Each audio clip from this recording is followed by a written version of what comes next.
Qu'est-ce que vous avez tous là au garde à vous? Allez, décroisez vos bras. Oui, oui, décroise les bras. On n'est pas dans une caserne ici, on est dans une école. Allez, asseyez-vous.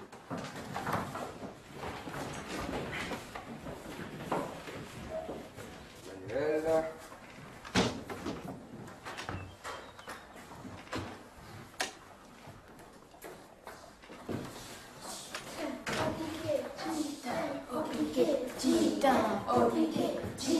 Non, s'il vous plaît. Un retardataire. Dis-moi où tu vas? Au piquet. Au piquet? Qu'est-ce que tu as trouvé de plus intéressant que l'école sur ta route? Montre-moi. Où est-ce que tu l'as trouvé? Sur le chemin, près du champ à Farigoul. C'est une colombe. Elle a l'air malade. Elle peut plus voler, Gédéon. Parce qu'elle s'appelle Gédéon? Pourquoi tu l'as amenée en classe? Parce que si je l'avais laissée, elle serait déjà morte. Bon, allez, garde ta protégée. Va t'asseoir, on va voir ce qu'on peut faire pour elle. Vas-y, assieds-toi.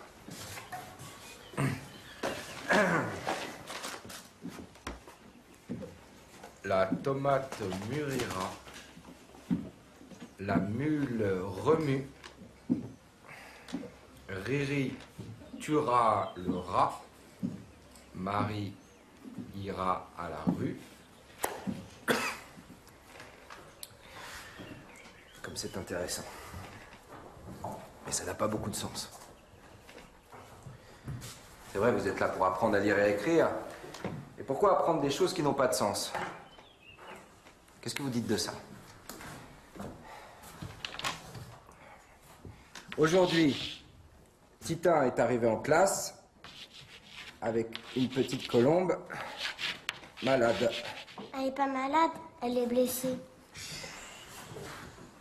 Tu as raison. Un maître, c'est comme un élève. Tu as le droit de se tromper. Alors, une petite colombe blessée. Prenez vos cahiers, vos plumes. On va reprendre ce texte. Les manuels. Mais comment voulez-vous qu'ils s'intéressent aux manuels si moi je les trouve ennuyeux? Les pichons, à part les blagues, il n'y a pas grand-chose qui les intéresse. Si, regardez. En cours de récréation, ils revivent. À jouer aux billes. À écouter les récits du petit Lulu chez son oncle en vacances en Algérie. Ah, quand je donne une leçon, ils écoutent. Un temps. Puis très vite, ils gigotent, ils bavardent, ils s'ennuient. Voire même, des fois, ils s'endorment. Et le problème, c'est de ne pas s'endormir avec eux. Ah, mais je les comprends. Tout leur tombe du haut de l'estrade. Rien ne vient d'eux, ça les ennuie. Et il faut bien que le maître suive le programme. Oh, mais je vous fatigue avec tous mes bavardages. Mais ce qu'on leur fait faire est bien trop loin de leur vie. Ce qu'il faudrait, c'est faire rentrer la cour de récréation dans la classe. Et laisser la porte de la classe grande ouverte. Eh oui. Comme ça, s'ils restaient en classe, ça prouverait que ce qu'on y fait les intéresse. Ce bois, c'est de quel groupe? Tu peux lui répondre. Moi. Lulu. Facile, César. Bois, c'est le premier groupe. Parce qu'il y a un R et un E comme dans manger. T'es sûr? Bon, sérieusement, qui veut conjuguer le verbe boire? Moi, monsieur. Vas-y, Napo. Je bois. Tu bois. Il boit. Attends, arrête. César, pourquoi tu ne te retournes pas vers Napoléon pendant qu'il t'explique? C'est vrai, c'est désagréable pour lui de parler à ton dos. Quand tu es dans la cour de récréation et que tu parles avec un de tes camarades, tu le regardes, non? Oui. Voilà, c'est pareil. Vas-y, Napoléon. Nous buvons. Vous buvez. Ils boivent. Tu veux pas le regarder, hein? Quelque chose que j'arrive pas à comprendre avec vous. Décroise des bras. Pourquoi vous êtes tous figés là comme ça, comme des automates?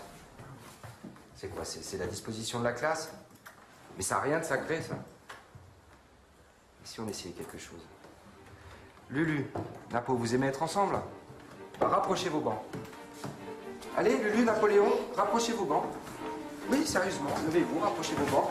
Et tous ceux qui ont envie d'être ensemble, bougez les tables. Allez-y, bougez les bureaux. Tournez comme ça, tu vas pouvoir aller. Aussitôt que la vapeur du soir enveloppe la vallée, le coup de temps. Un peu de silence, s'il vous plaît. On a changé la disposition de la classe, c'est pour trouver un meilleur moyen de travailler. C'est pas pour faire du bruit. Alors vous êtes gentil, vous arrêtez le chahut.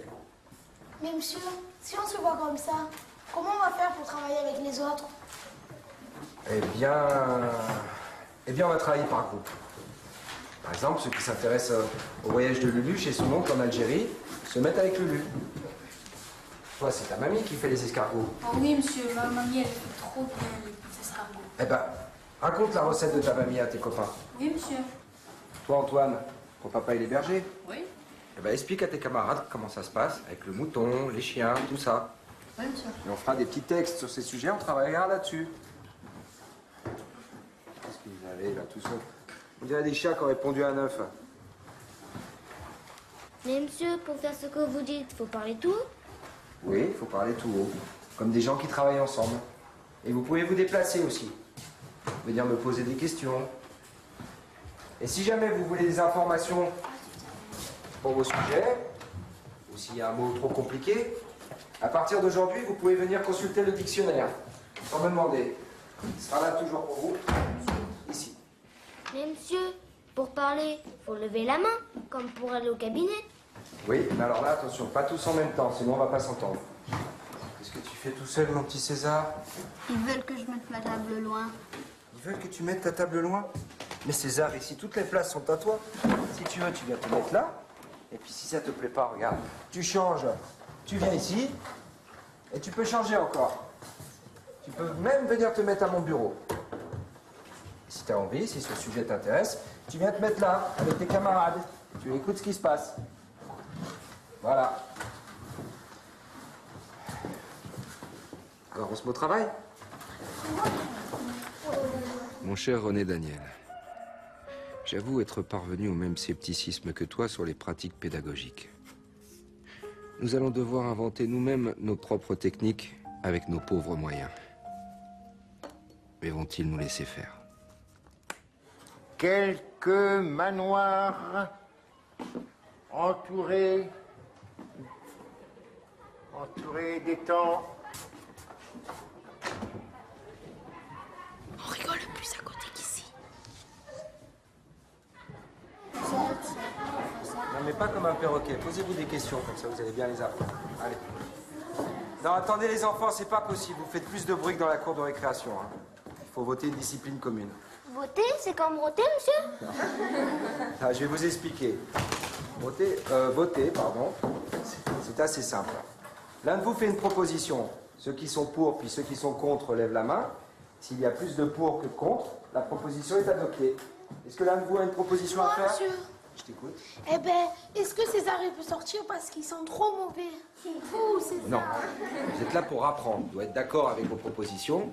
Mais chacun a son amour-propre. Il ne faut pas le blesser à la légère. Mais Allez, monsieur, César. lui, c'est un mot propre, il y a longtemps qu'il a pas lavé. Non. Arrêtez les enfants. Je ne peux pas accepter ce vote. Est-ce que quelqu'un a une autre proposition à voter? Il y a quelque chose qui me turlupine. Ces chambardements que vous faites dans votre classe. Est-ce que vous êtes content? Eh bien, ma classe est plus vivante. Mais j'ai du mal à canaliser leur énergie. Elle part dans tous les sens. Vous voyez, par exemple, un gosse comme Baptiste. Eh bien, j'ai du mal à l'intéresser à autre chose qu'à son monde. Et pourtant, il est loin d'être bête. Il en est même trop près, les bêtes. Mais une bonne rouste de temps en temps, ça peut pas leur faire de mal. Vous savez, je ne sais pas grand-chose en pédagogie, mais je sais une chose. C'est qu'on ne fait pas travailler un enfant en lumineux. J'ai un collègue instituteur avec qui je corresponds en Bretagne. Eh bien, lui, il a 92 élèves. Eh oui, 92 élèves. Et lui aussi, il essaye de changer les choses à sa manière. Un peu comme moi, il tâtonne. Mais lui, il pratique les classes promenades. Qu'en pensez-vous? Ah, vous savez, moi j'ai assez de mal à emmener mon âne dans les collines pour y chercher du plantain pour les lapins, pour y emmener les gosses. Mais si ça vous tente, alors les circulaires du ministère sont tout à fait d'accord. Hein.